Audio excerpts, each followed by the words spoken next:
In those first years of marriage, my world was sweet and peaceful.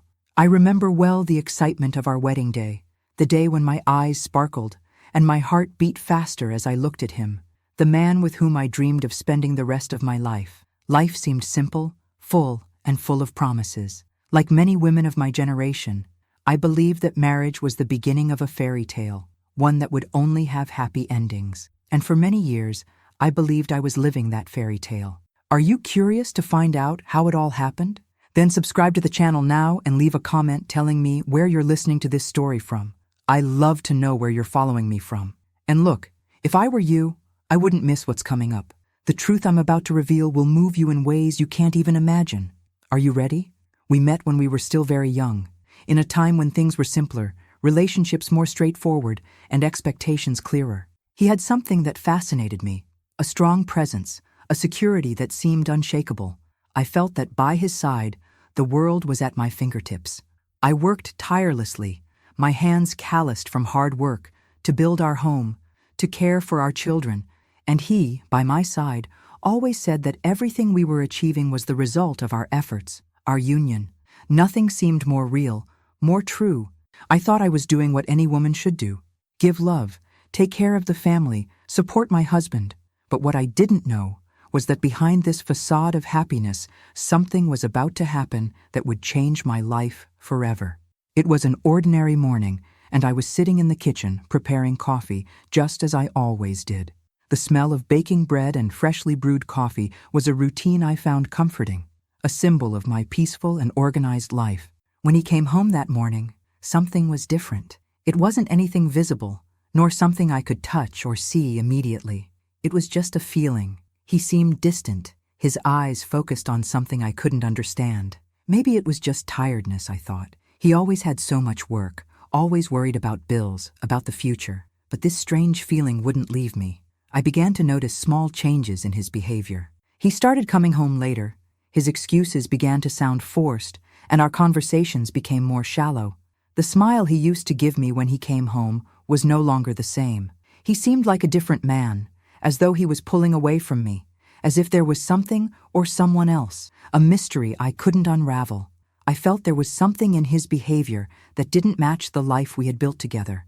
But I, like any good wife, tried to give him the benefit of the doubt. After all, he was my husband, and trust was the foundation of our relationship, wasn't it? He had always been attentive, caring, and present. How could I imagine that he was hiding something? I wanted to believe it was nothing, that my worries were just the result of my imagination. How could he, after so many years together, do something to destroy the foundation we had built? But the truth, as always, has a cruel way of revealing itself. It was any other afternoon when everything changed. He was in his office, going through some bills, and I, with no intention of invading his privacy, went to his study. I needed to organize some things, see if he had left anything out of place, as he sometimes did. That's when my eyes fell upon a pile of papers he had left on the desk. When I picked up one of the papers, my heart nearly stopped. There, right in front of me, were bank statements, records of payments I didn't recognize, receipts for expenses that had nothing to do with our bills. I tried to look closer to understand, but my mind began to work faster than I could process. He was spending our money, but not for our house, not for our family. With my heart racing, I started putting the pieces of the puzzle together. He had been transferring large sums of money to an unknown account, paying what seemed to be a woman who wasn't me. It was then that the pain hit me. He was supporting another woman with my money. I didn't want to believe it, but the evidence was right there in front of me. I wanted to scream. I wanted to run to him and ask for an explanation, but I was frozen. How could this be happening? How could he do this to me? I began to remember all the excuses he had given me, the promises he made that everything was fine, how he told me that work was getting tougher, that he needed to spend more time away to sort out important matters. His words began to sound empty, as if they were meant to deceive me. That man, the man I trusted the most, the man I shared my life with, was betraying me, using the money I earned with so much effort to keep another woman. The pain was immense. It wasn't just the betrayal, but the fact that he had used my sweat, my hard work, to live a lie beside me. It was then that the truth began to form in my mind, and reality, as cruel as it was, became clear. I was being betrayed, and the trust I had in him had been shattered. The world I knew, the one I had built with him, fell apart before me, and I didn't know how to handle it. I didn't know what to do or where to go. I felt lost, without a footing. The man I loved had betrayed me in a way I could never have imagined, and as I tried to understand what to do, the tears began to fall without me being able to stop them. My life, what I believed was safe and certain, was now in ruins. I didn't know what would become of me, but one thing I knew. From that moment on, nothing would ever be the same. When I look back and remember how everything started, it's hard to believe that such a promising story, full of hope and dreams, could have turned into something so painful. We were so young, so innocent, and life seemed to offer us every opportunity to be happy. There was nothing I desired more than to live by his side, to share everything the future had in store for us. Our story seemed like the beginning of a fairy tale, like those we used to read in the women's magazines my mother would leave on the coffee table. I remember the first time I saw him. It was a hot summer afternoon, and I was with my friends at the park, enjoying the late afternoon. He appeared there with that easy smile, confident eyes, and a posture that seemed to know what he wanted. I didn't need more than a second to know he would be important to me. He approached, greeted me in such a charming way that, before we even talked much, it was already clear to me that my life was about to change. In the following days, he sought me out, asked me out, and over time, the friendship that began in the park turned into something more. It was as if everything around us disappeared when we were together. We spent hours talking about our dreams, our families, and the future. Time flew when we were by each other's side. It was the kind of conversation that only youth and inexperienced love can provide, where everything feels perfect and endless. What fascinated me most about him was his sincerity. He had a way of talking about the future that made me believe everything he said was possible. He spoke of grand plans, of trips and houses, always with his eyes shining with enthusiasm. He made me feel that we could conquer the world together, and in those moments, I truly believed it. We were a team, two hearts beating for a single purpose, and it was like that, in no time, that we became inseparable. The months went by quickly, and before I knew it, I was deeply involved, in love, with plans for the rest of my life. Marriage came as naturally as our friendship had turned into love. It didn't take long for him to propose, and with a smile and a tear in my eyes, I said, yes. Those were the happiest days of my life. When we walked down the aisle, I felt my life was complete. At that moment, I couldn't imagine that the happiness I felt could ever be threatened by something as unthinkable as the pain of betrayal. In the early years of marriage, our life seemed like a continuation of what we had dreamed of when we were just dating. We built our house, we had a simple but comfortable routine. He dedicated himself to work, and I dedicated myself to taking care of the house, the children, and our family. Everything seemed to be in its place. He was kind, thoughtful, and always seemed concerned with our well-being. I believed I had found true happiness by his side, the security of a love that gave me all the support and trust. It was a time when difficulties, when they arose, seemed small compared to our union. When he came home after a day of work, I would greet him with a smile, with affection, and we would sit and talk about what had happened that day. He would talk about his work, and I would talk about the kids and what the day had been like at home. We seemed like the ideal family, the kind that people admired and envied. But at some point, I began to notice small changes. He started coming home later, more often, and the conversations between us started to diminish. Before, he would ask me about everything, and I would do the same.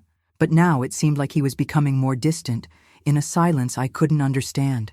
Life went on, but it wasn't the same. When I realized something was wrong, I tried to convince myself it was just a phase, that maybe he was tired from work, or perhaps from our daily routines. I focused on taking care of the house and making everything work the best I could. But my heart, which had been safe and confident, began to feel an unease I couldn't ignore. Why was he so distant? Why were there no more of those daily moments of affection? He started being absent more, claiming he was busy with business, with things that needed to be sorted out. I wanted to believe him, but at the same time, I began to feel there was something more. I remember one day, while tidying up the bedroom, I saw something that made me stop. There was a letter hidden between his clothes, and when I opened it, my hand shook. It was a letter from a woman, a woman I never knew existed. The letter was full of words of affection, promises of meetings and plans. I read and reread those words, trying to understand what was happening. That letter was the beginning of something that made me question everything I knew about him, about what we had built together, about the life I thought was perfect. But before I could understand everything that was going on, my heart was shattered. There was no more trust. He had created a space between us that I couldn't fill, and it was then that I realized he was living a lie beside me. But, as I said before, the love I felt for him was so rooted in me that I didn't know how to deal with the pain. For a long time, I tried to ignore the signs, convincing myself that everything was fine, that my suspicions were unfounded. I clung to the hope that he would return to being the man I once knew, the man who made me promise to be by his side for life. But, as I would later learn, sometimes the things we fear most happen in ways we cannot control.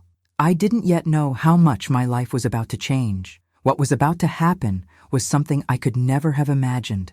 The discovery of what he was doing, what he was hiding, was a blow that knocked me down completely. The man I shared my dreams and children with was deceiving me in a way that the pain was almost unbearable. The moment when the truth finally revealed itself was like a hard blow to the chest, something that made me lose my footing for a moment. I was so caught up in the pain and confusion that I could no longer distinguish reality from the lies he had told me all those months. What once seemed like a life of happiness and trust was now crumbling before my eyes. It was on an ordinary Monday morning when the words of one of his friends, unaware of the situation, shed light on the truth. He, with all his good intentions, tried to warn me about what was going on. But at first, I didn't want to believe it. How could what he was saying be true? How could I, a devoted wife so involved in our family, have missed this? The weight of shame began to consume me as the confirmation became more and more obvious. "I'm not saying this to hurt you, but something's not right," he said, with a look of sorrow on his face. "You don't know, but he has someone else. He's supporting her. You need to know about this." His words echoed in my head, and the world, which once seemed secure and predictable, suddenly blurred, like a fogged-up screen. I felt like I was in a nightmare and couldn't wake up. I didn't know what to do with the pain that began to form inside me. Every piece of trust I had placed in him was being torn apart, and I found myself faced with the hardest of choices. Should I believe what my friend was saying, or should I trust what my husband had always told me? Even so, I knew that deep inside me, I no longer wanted to ignore the truth. When I came home that evening, he was there, sitting as if nothing had happened, trying to talk about the day as he always did. But there was something in his gaze that made me know he knew I knew. The silence between us was heavier than any words that could be spoken. I could no longer look at him the same way. All that came to mind was that letter, the receipts, the empty promises he had made. He still tried to talk, as if everything was fine, but I was in another place, lost in thoughts, trying to understand what to do. It was then that I finally spoke, my voice trembling but firm. I know what you've been doing." He swallowed hard, and his eyes, once confident, now showed a subtle fear. But he said nothing. He just sat there, speechless, as if waiting for me to say something more. I looked at him, waiting for an explanation, some justification that would make sense. But there was none, only a long pause, which felt like an eternity. "How could you do this?" I asked, more to myself than to him. "How could you deceive me like this? How could you use my hard-earned money to support another woman?" The words came out like daggers, but at the same time, there was a sense of relief. I was finally letting out the pain that had been consuming me for so long. He didn't know what to say. I looked at him, expecting to see some trace of regret or shame, but what I found was a man who no longer seemed to care. He didn't seem like the man I knew anymore, the man I shared so many good moments with, the man who promised to be by my side forever. He apologized, tried to justify, but everything felt empty. He said he had made a mistake, that he didn't know how it had happened, that he was lost, but I couldn't hear it anymore. What he said seemed like just an attempt to calm the situation, to convince me that I was to blame too, that maybe I wasn't good enough, that he pulled away because I didn't understand him anymore. His words were like a storm that only made me more confused, but deep down I knew that nothing he said would change how I felt. I was broken, but I knew that from that moment on, Nothing would ever be the same. He had crossed a line that couldn't be undone. I had to decide what to do, but I couldn't find the strength to make any decision at that moment. All I wanted was for all of this to be a nightmare and to wake up with everything being different. But it wasn't. What hurt me the most was the realization that I had been deceived. He, who had always said our marriage was the most important thing, was betraying me with the same trust that I had in him. The man I spent my life with was now distant from me in an irreparable way. In the days that followed, the pain became unbearable. I looked at him, and what I saw was no longer the man I loved, but a stranger, someone who had deceived me in a way I couldn't comprehend. The trust I had in him was broken, and with it, everything we had built together. I wondered for a long time how I could move forward. How could I continue living with him after all of this? The worst part was that I knew the answer was within me, but I didn't know if I had the courage to face it. The weeks that followed that confrontation were a roller coaster of emotions. On one hand, I felt an increasing rage burning in my chest, an unbearable pain that left me speechless. On the other, there was the doubt that tormented me. I wanted to believe that he could still be the man I knew, that this betrayal was just a mistake, a temporary lapse, something we could overcome with time. But the truth was right in front of me, and I knew I couldn't ignore it. His betrayal wasn't just a lie. It was a break in trust so deep that it made me question everything I believed about love, marriage, and fidelity. The nights became even harder. I spent hours awake, reflecting on what to do. I didn't know if forgiveness was an option or if it would be the end of our marriage. But more than that, I was struggling with the pain and fear of losing my identity as a woman, as a wife, as a person. How could I move forward knowing what he had done? How could I trust him again? After everything, these questions were like sharp knives cutting through my thoughts and feelings at every moment. I felt lost between the desire to move on and the idea that our marriage could still be saved. He kept seeking me out, apologizing, trying to make me believe that he was truly regretful, that this wouldn't happen again. He said he had never loved the other woman, that she was just a distraction, something he realized he had done wrong, but that now he understood what he was losing. He tried to convince me that he was still the man I loved, the man I promised to spend my life with. No matter how much he spoke, I couldn't find the right words to respond. What he was saying seemed empty, as if he were repeating what he thought I wanted to hear. I didn't know if he was truly regretful or just trying to save the life we had together. At that moment, I couldn't understand what his real motivation was. I felt like he was saying those things out of obligation, to try to erase the guilt that consumed him. The doubt about his intentions consumed me just as much as the pain of the betrayal itself. When I finally decided to talk to him again, the words came out with difficulty. I was torn between the desire to understand what had led him to do this and the fear that by forgiving him, I would be opening a door to more pain in the future. I asked him, with a trembling voice, if he really understood what he had done, if he knew that he had destroyed me with his actions, with the lie he had created. He looked at me, his eyes full of regret, but I still saw a hint of doubt, as if he didn't know how to redeem himself or heal the wound he had caused. "I don't know if I deserve your forgiveness," he said, his voice breaking. "But what I can assure you is that I am truly sorry, and I would do anything to undo what I've done." Was he sincere? I wanted to believe it, but my soul was shattered, and I didn't know if what he was saying was just another desperate attempt to save what was left of our life together. The pain I felt didn't come just from the betrayal, but from the distrust that now gripped me. I felt as though I had been deceived in every aspect of our life. The image I had of him as the worthy and faithful man disappeared. Now he was just someone who had crossed an irreversible line, someone who had destroyed something precious and was now trying to rebuild. But as he tried to rebuild, what was he really offering me? The same trust? The same security?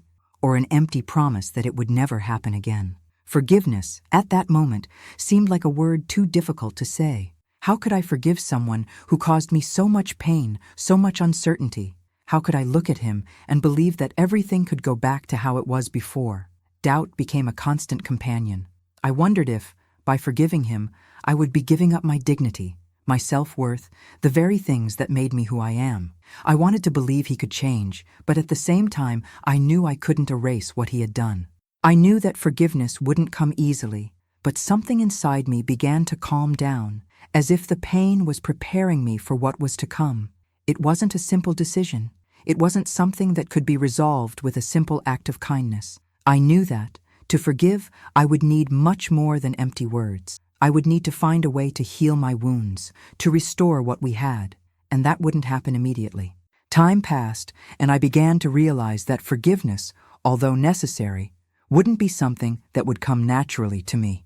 It was a step-by-step process. As time went on, the pain didn't disappear, but I started to see that there was something more important than the act of forgiveness. It was the act of allowing myself to heal, of allowing myself to be free from what consumed me. I knew that if I truly wanted to save my life, I needed to learn to forgive, but I also needed to learn to forgive myself for allowing him to hurt me in this way. The days that followed that conversation were the hardest of my life. The weight of the betrayal crushed me, and no matter how much I tried to move forward, the ghost of distrust and pain wouldn't leave me. I found myself lost in a sea of contradictory feelings. On one hand, there was the desire to heal the wound, to forgive, to rebuild our relationship, but on the other, the pain and anger kept me from taking any steps towards healing. What surprised me during this process was the loneliness I felt, even with him by my side. I was surrounded by people who loved me, but the feeling of being alone, of facing the internal battle without anyone truly understanding the depth of my pain, was overwhelming. He tried in every way to convince me that everything could go back to normal, but I knew that wasn't how things worked. How could I trust him again? How could I look at him and not see the lie he had lived for so long? I began to understand that, in order to heal, I needed to look inside myself, not at him. He could apologize, make promises, but what truly mattered was what I was willing to do to rebuild myself. I found myself on a path that would be long, arduous, but necessary. I needed to learn to forgive myself for allowing him to deceive me, and more than that, I needed to learn how to pick myself up again, to return to believing in myself, to regain my dignity that had been wounded. The healing process wasn't immediate, and the ups and downs were constant. I cried a lot, many times, not understanding what was happening inside of me. How could he have done this to someone who was always by his side? How could I trust myself if he was capable of doing what he did? These were questions that hammered at me every day, and no matter how much I tried to find answers, the only ones I had were words of pain and frustration. But over time, I realized I couldn't keep living based on the pain. I knew that the pain would be part of me for a long time, but I also knew that I couldn't let it define my life. I began to seek help in small things, in moments of silence and reflection. The walks alone, time with my friends, connecting with nature, all of this began to give me strength. I understood that healing wouldn't come from his forgiveness, but from mine. I needed to allow myself to heal, to understand that the value of my life didn't depend on him, but on who I was as a person. One of the things that helped me the most during this process was looking at my children. They were the reason I couldn't lose myself in the pain of betrayal. I had a responsibility to them, and I knew that if I didn't pick myself up, I would be allowing the pain to take over not just myself, but my entire family. They needed to see in me the strong woman I had always been, not someone defeated by the circumstances. When I looked at my children, I realized that the strength to heal was right there, right in front of me. Time slowly showed me the path to rebuilding. I began to rediscover my own identity. What I used to set aside because of the marriage, what I had abandoned by giving so much of myself to the other, began to resurface again. I started dedicating more to myself, focusing on what made me happy.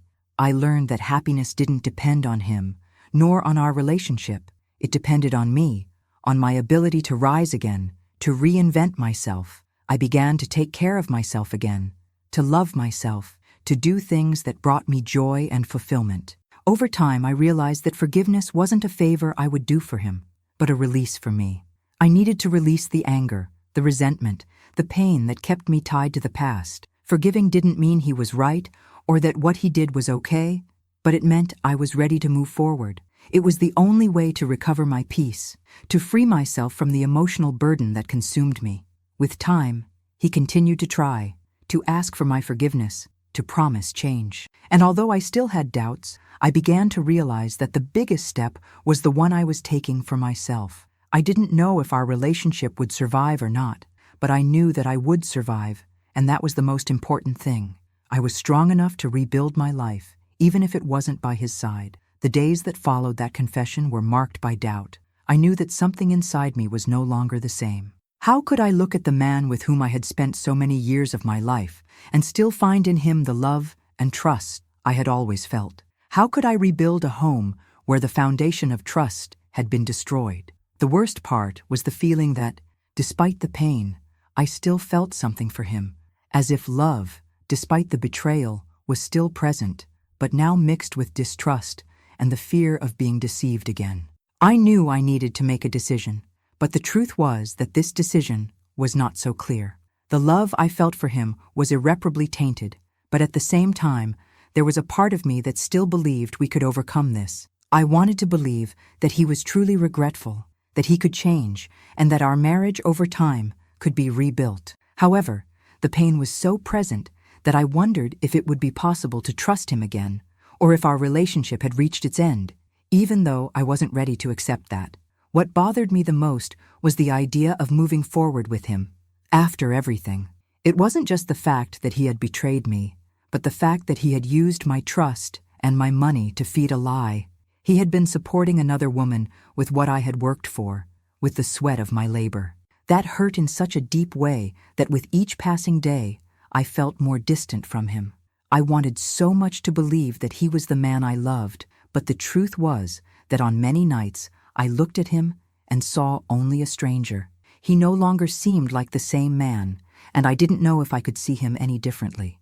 It was as if a wall had been erected between us, an invisible barrier that I didn't know if I could or wanted to tear down. I saw him trying in every way to redeem himself, but the pain was still fresh in me, and everything he said seemed insufficient. He promised changes, but I knew that nothing could erase what he had done. And then the big question arose: should I move forward with him, try to rebuild what we had, or should I pull away and try to start over on my own? I knew it would be hard to move forward with him. The weight of the betrayal was always there, hovering over me, and it seemed that with each passing day I became more disconnected from him. How could I forget what he had done?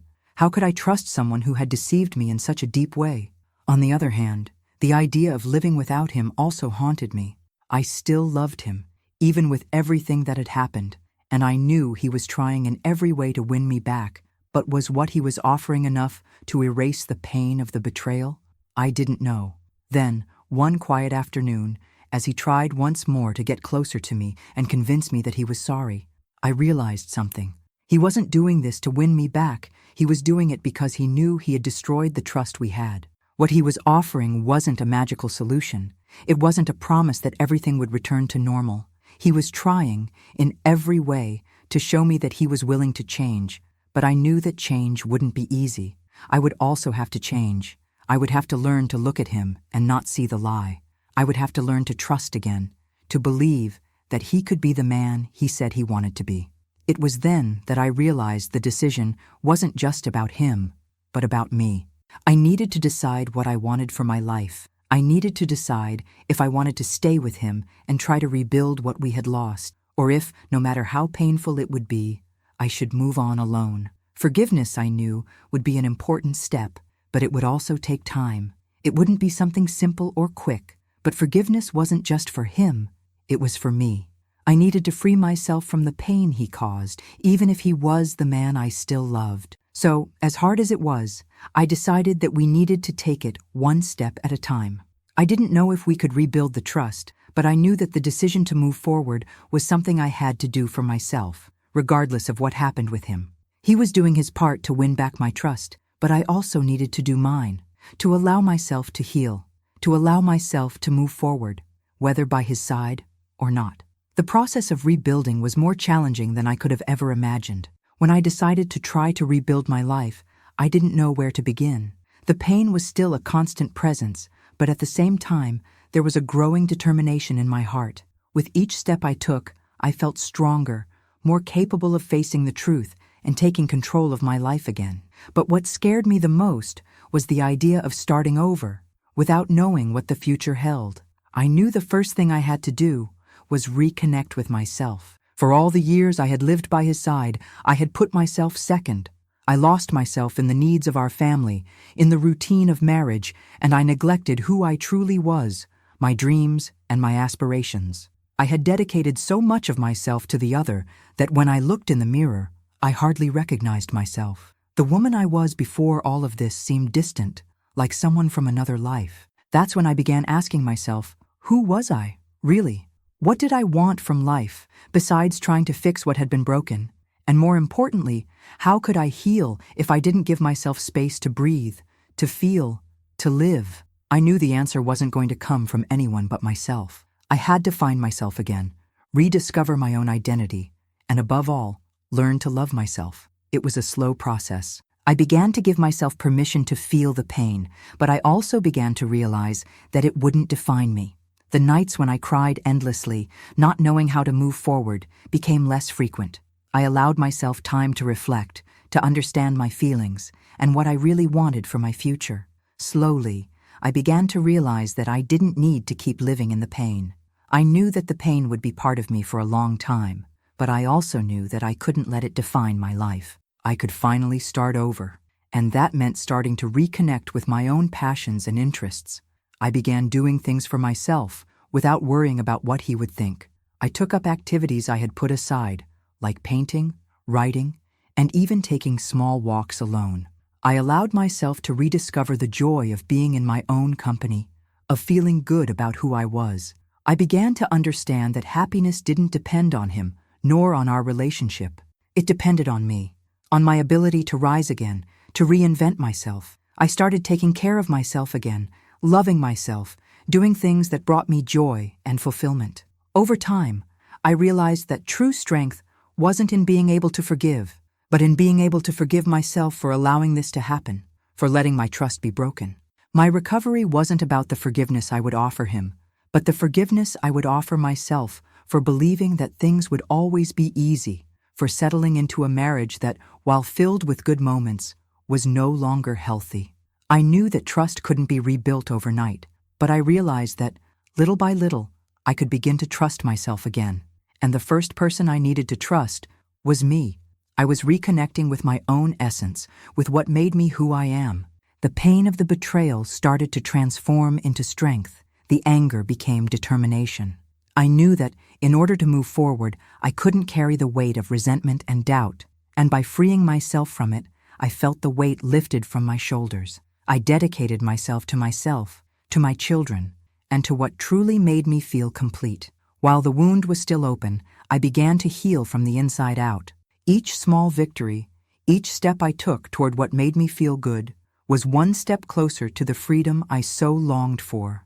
And, although I didn't know what the future would hold, I knew I would be able to face it with my head held high, with the strength I was discovering in myself. Most importantly, I realized that by taking the reins of my life, I was allowing myself to start over. It wasn't an easy start, but it was a necessary one. Life, though it had given me immense pain, also taught me a lesson that I could never have learned any other way, that despite everything, I am capable of starting over, of healing, of moving forward. I no longer needed to depend on anyone to be happy. I already had everything I needed within me.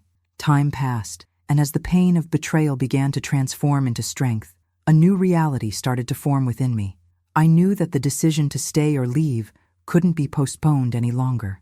He kept asking for my forgiveness, striving to rebuild trust, but I knew I couldn't continue living this life of uncertainty and unkept promises. The trust had been irreparably broken, and nothing would ever be the same. However, like in any love story, there was a bond that still connected us. It wasn't just the love I felt, but also the memories we shared, the children we raised together, what we had built over the years. That, in itself, made the decision even harder.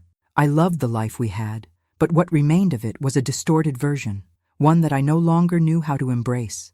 I found myself in a constant dilemma between the desire to move forward alone, to seek my own happiness, and the hope that he could truly change, that the love I still felt for him could guide us toward rebuilding.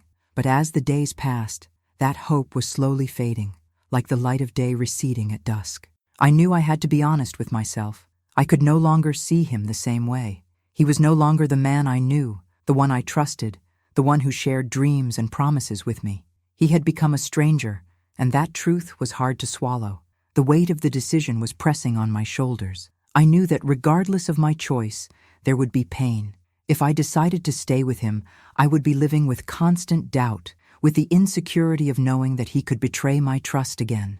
But if I decided to move on my own, I would face the fear of losing everything we had built together, the loneliness, and perhaps even the pain of starting over.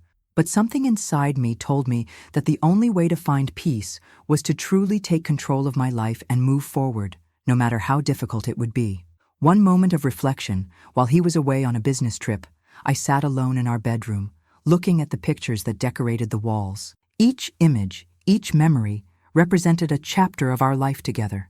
But deep inside my heart, I knew I was leaving behind the woman I was before all of this. I could no longer live for both of us. I could no longer live in the shadow of what he still represented to me. I needed to find my own path, to build my own story without depending on someone who had betrayed me so deeply.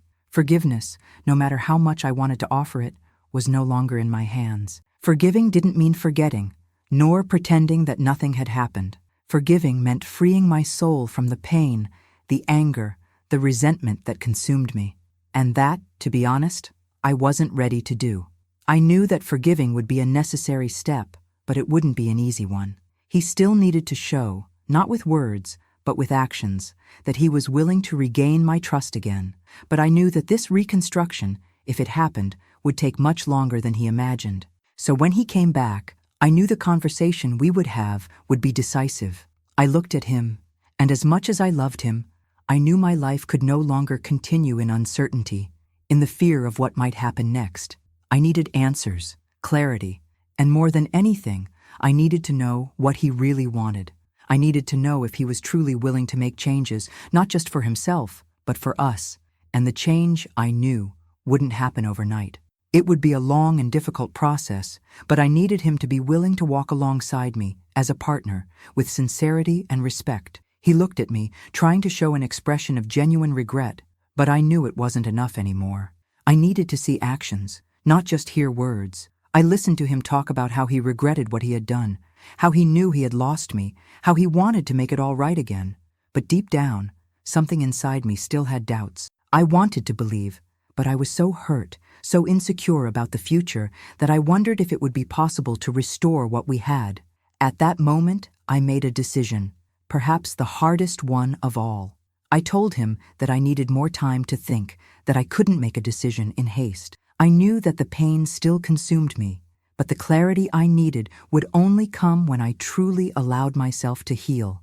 And for that, I needed space. I needed to give myself the opportunity to understand what I truly wanted from life, from love, and from my own happiness. The time I spent reflecting, distancing myself from everything that had happened, gave me something I never imagined I could have: clarity. I knew there was no turning back anymore. The pain of betrayal still consumed me, and the truth was that trust couldn't be rebuilt with words, with empty promises. Trust, like broken glass, needed time, patience, and above all, truth. And at that moment, I knew the truth lay within me, in my ability to move forward, not to let the pain he caused define me. The decision, which once seemed impossible to make, was now inevitable. The wound was still open, but what scared me the most was the idea of continuing to live in insecurity, of living in fear of more betrayals, more lies. I knew that the greatest step I could take would be for myself, for my peace, for my happiness. Forgiveness would come, but it wouldn't be immediate. I needed my time, my space to heal, to understand what it really meant to live again. That night, when I finally sat with him and told him the truth, my heart was tight but calm. I couldn't keep living a lie. I looked him in the eyes and said, "I need to move on. I can't live like this anymore." He didn't respond immediately. He was there, looking at me, with the look of someone who had lost what they loved most, but now understood that the time for excuses had passed. He knew there was no going back, and in that silence between us, something inside me calmed down. It was as if, by saying those words, I had finally freed my soul from a weight that was dragging me down. I knew the future would be uncertain, but something inside me strengthened with every word I said. The pain, although still present, began to transform into a quiet strength. I was freeing myself from fear, guilt, and anger. I knew I had a long road ahead, but my inner peace was starting to take shape. It wasn't the end of everything, but the beginning of a new life. In the days that followed, I started to see life differently. Every step I took pulled me further from the pain, bringing me closer to the strong woman I knew I could be. It wasn't easy, and often loneliness haunted me, but I started to realize that loneliness was actually an opportunity to rediscover myself. I began doing things that brought me pleasure, dedicating myself to activities I had set aside for so long. I began to smile again, not because the pain had disappeared, but because I was finding the strength to move forward, to accept that life continues, with or without him. I began to realize that forgiveness wasn't something I would do for him, but for me. I would forgive him when I was ready, but no longer for him, and instead, so I could live in peace. I freed myself from the need to make him feel better. What mattered, finally, was what I needed to move forward, to find my own way, to rebuild my life with dignity. The healing process wasn't fast, but over time, I began to understand that true peace didn't come from keeping the past alive, but from learning to live with it without letting it dominate my life. I learned to honor what we had, but not to cling to what was. I learned that the greatest love I can give myself is the love of moving forward, of giving myself the chance to be happy again. And so, over time, I realized that my life was finally in my hands. The choice to move forward, to leave the past where it belonged, gave me the freedom I so desperately needed. I was finally ready for the future, without fear of what it would bring, because I knew that, with or without him, I would be able to build the life I had always dreamed of. Over time, the days became lighter, and the weight of the pain, although still present, no longer consumed me in the same way. What once seemed like an unbearable burden began to transform into something different. I learned that, even in the face of pain, there was a lesson to be learned, a path to be followed. I had made the decision to move forward, and with every step I took, my confidence in myself grew. I knew that this journey of rebuilding wasn't just about me, but about everyone who had gone through something similar. What I went through wasn't unique, but what touched me the most was realizing that overcoming was within everyone's reach if we were willing to face the pain head-on and use it as fuel for our own growth. The legacy I wanted to leave wasn't just a story of pain and loss, but a story of strength and recovery. Throughout this process, I began to understand that true strength doesn't lie in never falling, but in knowing how to rise after the fall. When I looked back and saw what I had faced, I no longer saw a victim of betrayal, but a woman who overcame her fears, her ghosts, and who had become even stronger. And that gave me a sense of peace I couldn't explain. I believe that overcoming is not a destination, but a continuous process. When someone goes through something as devastating as a betrayal, the pain seems like an endless tunnel. But over time, a light begins to appear at the end of that tunnel. What's important is never to lose hope. Never let the scars become open wounds that won't heal. They may be marks of a story, but they shouldn't define our entire story. I began to realize that true freedom is in leaving the past in the past, in not being tied to it, no matter how hard it is. And that's what I wanted to teach my children, my friends, everyone who could somehow learn from my journey. Forgiveness, healing, and starting over are not easy, but they are necessary for us to live the life we deserve. And as I looked toward the future, with eyes clear from everything I had gone through, I realized that to live fully, one must accept that the scars are part of our story, but they don't define who we are. They can teach us to be stronger, more resilient, more compassionate. I wanted people to know that no matter what happens, there is always an opportunity to start over.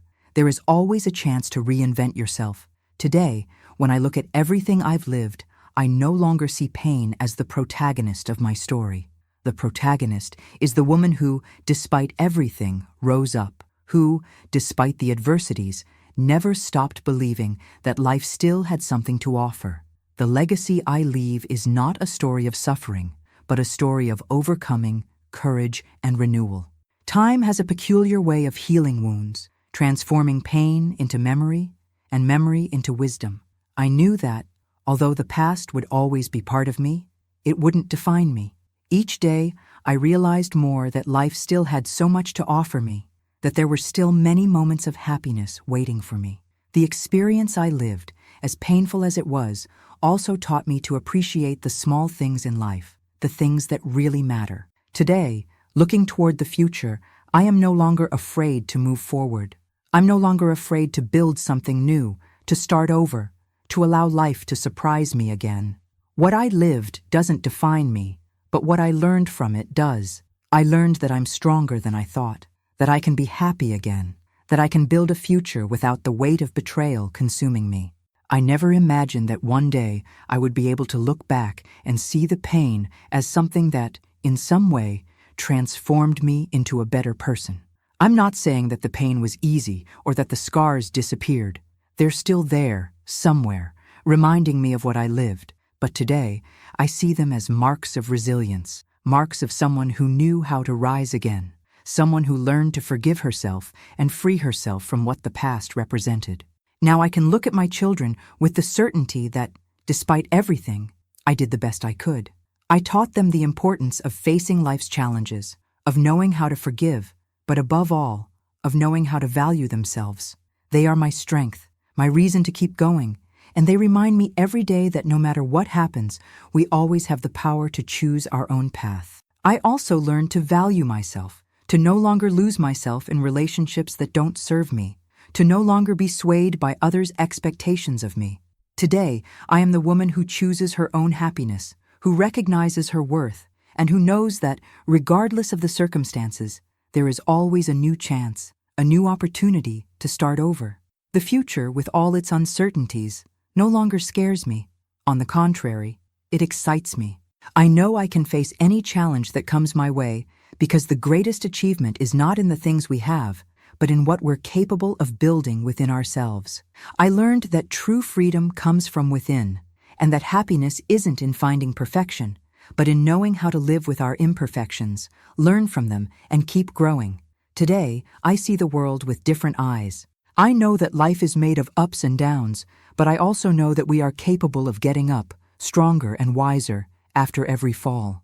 What gives me peace is the certainty that, no matter what happened in the past, the future is mine to build, and I have the strength to do so. If you liked Grandma's story, don't forget to like this video and subscribe to the channel so you can hear more stories like this and share them with other people who might be inspired by this story of overcoming.